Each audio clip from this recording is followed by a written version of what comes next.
2026 সাল বাংলাদেশে এখন আমরা বর্তমানে কোন অবস্থায় আছি? আমরা যদি ধরে নিই আমাদের 1,45,000, 46,000 বা 47,000 বর্গ কিলোমিটার আমাদের আয়তন। এই আয়তনের 2018 সালের তথ্য হচ্ছে আমাদের 58 ভাগ কৃষি জমি আছে। শুষ্ক মৌসুমে 20 ভাগ জলাভূমি থাকে, আর হচ্ছে আমাদের কৃষি ভূমি আছে 58 ভাগ, আমাদের বনভূমি আছে হচ্ছে 12 ভাগ। 17 ভাগ ছিল, এটা এখন 12 ভাগে চলে এসেছে। তাহলে যদি পাটিগণিতে হিসাব করি, দেখেন 58 ভাগ, 12 ভাগ আর 20 ভাগ 90 ভাগ। আমাদের এখন বর্তমান জনসংখ্যা হচ্ছে 17 কোটি 18 কোটি মানুষ। 17 কোটি 18 কোটি মানুষকে যদি food security point of view থেকে চিন্তা করি, আমাদের যে কৃষি জমি আছে সেটাকে কোনোভাবেই কমানোর সুযোগ নাই। বনভূমি এবং জলাভূমিতে আমরা টাচ করতে পারবো না, তাদের কমাতে পারবো না।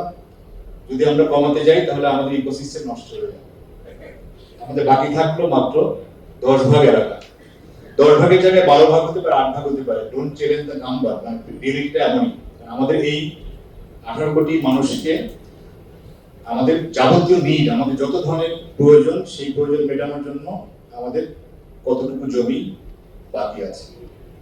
50 সাল নাগাদ যে প্রজেকশন আছে আমাদের আরো প্রায় 4 থেকে 5 কোটি লোক সংখ্যা বাড়বে।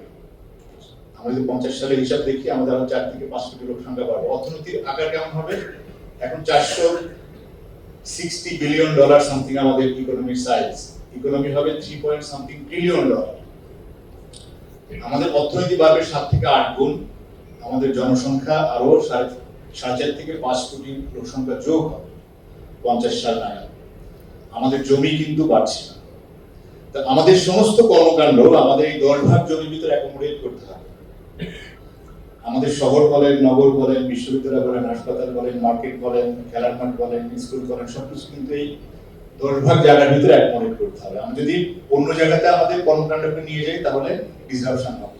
আমাদের ফুড সিকিউরিটি নিয়ে চিন্তা করতে হবে। কিন্তু আমাদের তো আসলে এই ইকোনমি যদি আরো 8 গুণ বাড়ে, লোক সংখ্যা যদি আরো 4-5 কোটি বাড়ে, তাহলে তো আমাদের জমি যেহেতু বাড়ছে না, 10 ভাগ জায়গাতেও হয়তো অ্যাকোমোডেট করা যাবে না। আমাদের কিন্তু অবশ্যই অন্যান্য জায়গাতেও হাত দিতে হবে।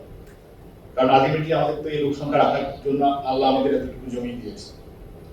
তাহলে এই টোটাল দেশটাকে নিয়ে যদি আমরা পরিকল্পনা না করি, প্রত্যেকটি ইঞ্চি যদি পরিকল্পনা বা হিসাব করে ব্যবহার না করি, তাহলে আজকে যে ঢাকা শহরের যে অবস্থান হয়েছে, সারা দেশের অবস্থানটাও একই রকম হবে।